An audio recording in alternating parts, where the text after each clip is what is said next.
Assalamualaikum warahmatullahi wabarakatuh. Alhamdulillah, wassalatu wassalamu ala rasulillah. Teman-teman sekalian, pernahkah di antara kalian mendapati seorang petani yang gagal panen, tapi di tahun berikutnya dia kembali menanam padi dan kemudian menjadi petani yang sukses? Atau kita pernah mendapati seorang pedagang atau pengusaha yang bangkrut, lalu di tahun berikutnya kembali memulai usaha, kembali memulai dagang, yang akhirnya sukses dalam perdagangan dan usahanya. Atau kita pernah melihat seorang murid yang tidak naik kelas, tapi di tahun berikutnya dia belajar, yang akhirnya membuat dia menjadi seorang juara di dalam kelasnya. Teman-teman sekalian, itu semua adalah masalah dunia. Kita mungkin pernah mengalami kegagalan di dalam usaha-usaha kita dalam menjalani kehidupan dunia ini, tapi kita masih memiliki peluang untuk memperbaikinya di kemudian hari. Tapi bagaimana rasanya teman-teman sekalian kalau kita menjadi orang yang gagal, orang yang bangkrut di akhirat nanti? Kita tidak akan bisa kembali ke dunia untuk mengulang solat-solat kita, untuk mengulang ibadah-ibadah kita, untuk mengulang taubat-taubat kita kepada Allah Subhanahu wa Ta'ala. Karena nanti di akhirat kita tinggal memanen amalan-amalan yang sudah kita kerjakan di dunia, apakah itu amalan kebaikan ataukah itu amalan keburukan. Rasulullah SAW bersabda, teman-teman, bertanya kepada para sahabatnya, atadruna mal muflis? Tahukah kalian siapa orang yang bangkrut itu? Maka para sahabat menjawab, al-muflis fina man la dirhama lahu wala mata. Orang yang bangkrut adalah mereka yang tidak memiliki uang, tidak memiliki rupiah, dan juga tidak memiliki aset berharga, tidak memiliki rumah, tidak memiliki bangunan, tidak memiliki kendaraan yang mewah. Itu orang yang bangkrut, itu orang yang gagal. Tapi Rasulullah SAW dengan kelemah lembutannya memiliki jawaban yang berbeda, bahwa orang yang bangkrut bukan orang yang itu. Tapi kata Rasulullah SAW, innal muflis min ummati man ya'ti yaumal qiyamah bis salatin wasyamin wazakatin.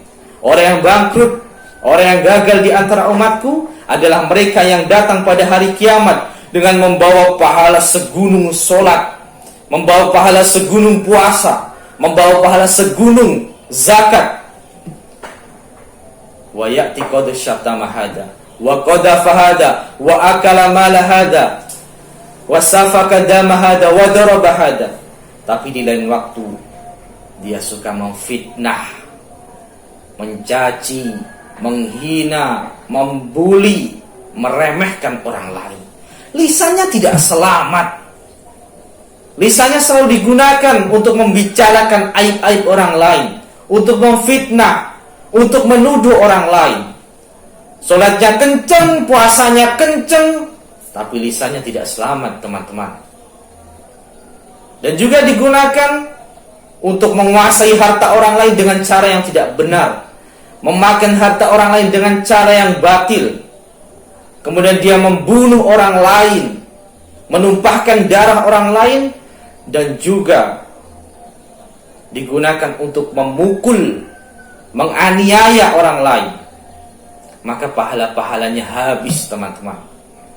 Pahala-pahala yang selama ini dia gunakan, solatnya, puasanya, zakatnya yang bergunung-gunung, pahalanya diberikan kepada dia, maka dilimpahkan pahala itu kepada orang yang telah dia zalimi, dia sakiti selama hidup di dunia.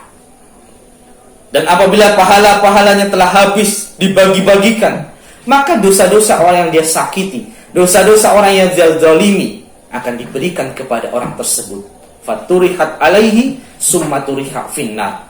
Maka orang tersebut akan dilemparkan oleh Allah Subhanahu wa Ta'ala ke dalam api neraka. Maka kita perlu sekali Selain menjaga hablum minallah, hubungan baik kita dengan Allah, dengan sholat kita, dengan puasa kita, dengan zakat kita, kita juga harus menjaga hubungan kita, hablum minan nas, dengan manusia. Apa gunanya hubungan kita dengan Allah baik, teman-teman, tapi hubungan kita dengan manusia buruk? Sholat kita kokoh, puasa kita istiqomah, zakat kita rutin, tapi lisan, anggota tubuh kita, tangan kita, cara kita mencari harta tidak selamat dengan menzalimi orang lain, dengan menyakiti orang lain. Maka selain kita menjaga hablum minallah, hubungan baik dengan Allah Subhanahu wa taala, kita juga harus menjaga hablum minan nas, hubungan yang baik dengan manusia-manusia. Jangan sampai kita menjadi orang-orang yang bangkrut. Puasa, sholat kita dengan segunung berjuta-juta pahala, tapi semua itu ludes karena kita menzalimi, menyakiti orang lain. Semoga kita termasuk orang-orang yang bisa menjaga hubungan baik kita dengan Allah Subhanahu wa taala dan dengan makhluk-makhluk Allah Subhanahu wa taala, dan semoga kita tidak menjadi orang-orang yang bangkrut di akhirat nanti. Assalamualaikum warahmatullahi wabarakatuh. PIB TV, Media Dakwah Pesantren Imam Bukhari.